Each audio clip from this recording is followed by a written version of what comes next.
Welcome to the Business Blast Podcast. I'm your host, Tyler Wagner. This episode is brought to you by Authors Unite. Authors Unite provides you with the support you need to finish your book.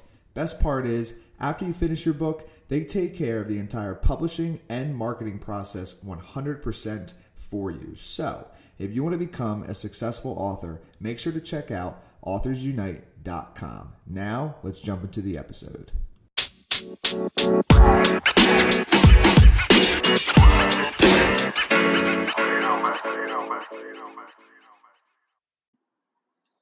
All right, everyone. Welcome back to another episode of the Business Blast Podcast. I'm your host, Tyler Wagner. Today, I have Joe Myers with us. He is a financial consultant that is a complete 180 from the mainstream advice.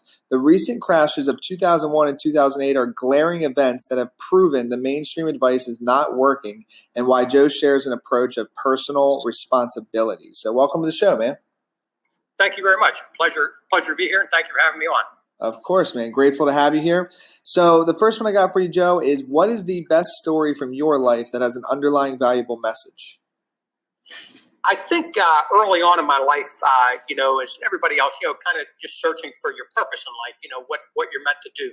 And I remember listening to Earl Nightingale, a program of his called The Strangest Secret. And the one quote in there that just made the world of difference to me was, you become what you think about. And that's probably the most defining moment I think I've had in my life. And what is the most valuable piece of information we should know within your expertise or industry? Our current monetary system is a Ponzi scheme. Oh, okay. And, actually, can you dive a little bit deeper into that? I'm curious. Can you explain what you mean?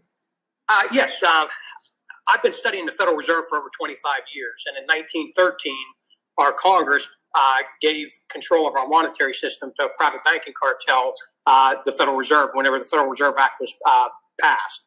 Since that time, we've lost over 97% of the value of the dollar.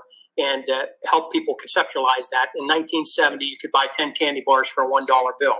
Today, you can't even buy one the same size you could back in 1970 for a $1 bill. So we know we've lost our purchasing power. People understand that something's wrong. They just can't put their finger on it. And, in 1971, Nixon completely removed us from the gold standard. So that was actually the event that kind of just opened up the printing presses. So now, the banks just print money out of thin air. If you put $100 in the bank, they only have to put $10 in reserve. They can loan 90 of it out. Well, as that perpetuates, it just keeps devaluing the dollars that are already in the existence in the economy and that have already established the value of the goods and services in our economy. So we're just we're just on a house of cards, and that's what the education that I bring to my clients is what's wrong in our economy, but what we can do to protect ourselves. Have you ever read the book Creature from Jekyll Island? Yep, that was actually the starting point with me. I'm 56 years old, and I was probably about 20 years old. Met a gentleman in Pittsburgh, Pennsylvania. We were in a store just talking, and somehow the Federal Reserve came up, and he handed me, this is how long ago it was, he handed me a cassette tape and said, go and listen to this. Here it was Ed Griffin, who wrote the book, The Creature from Jekyll Island, before he wrote the book. And I've been studying him ever since and researching him and everything about the Federal Reserve. And so yes, that book is, I would highly recommend that to everybody. That's a must read. And the way he put it together, I think, is very, very fascinating because he kind of puts it in the manner of it's a whodunit and kind of gives you, tells you to read certain parts of the book, from beginning to end without going through the whole book to kind of give yourself a highlight. So yeah. Dude. It's a very good book for understanding what the economy is and what our Ponzi scheme is all about. Yeah, no, that book changed my thought process too, dude. That's awesome. I listened to that a couple of years ago, and I was like, "Whoa, this is wild." Exactly, and it's a shame because I think people do understand. I mean, even like what's been going on in Congress over since Ron Paul wrote his book called End of Fed. I think he kind of put it on the map and really got people to thinking and really understanding, look, if that's why he just really even called for auditing the Fed, because if the Fed was audited, there would just be a mass uproar across the nation, and people would say, we need to abolish that, Ponzi scheme and take back our own monetary system. And that's what I teach. I teach a grassroots method to avoid fractional reserve banking, so we can take back our monetary system and our personal and financial responsibility, for business or personal. So we can take back that control. Dude, that is awesome.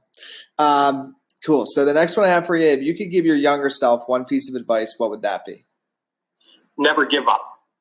There's some things in my life that I had gave up on, and really looking back, I'm kicking myself, and so that's probably what I would tell my younger self, but also tell anybody today.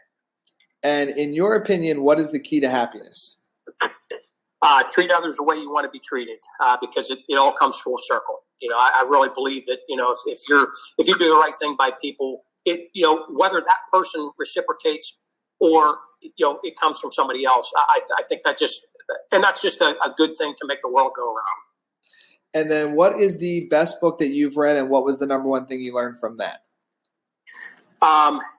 It would be Becoming Your Own Banker, written by my mentor in 2000.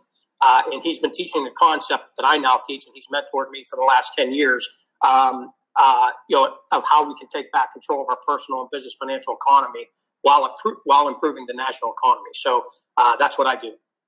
And what is your favorite quote and why? It goes back to you become what you think about, because one, it's true. And I think if people were really honest, the sum total of their thoughts are exactly where they are in life today. So, it kind of like what I said a minute ago about, don't give up, and me not giving up. I think that's what really has motivated me, because I've even looked back on my life, man, if I would have done that, how this could have changed and that could have changed. So, I just think it's, we become what we think about.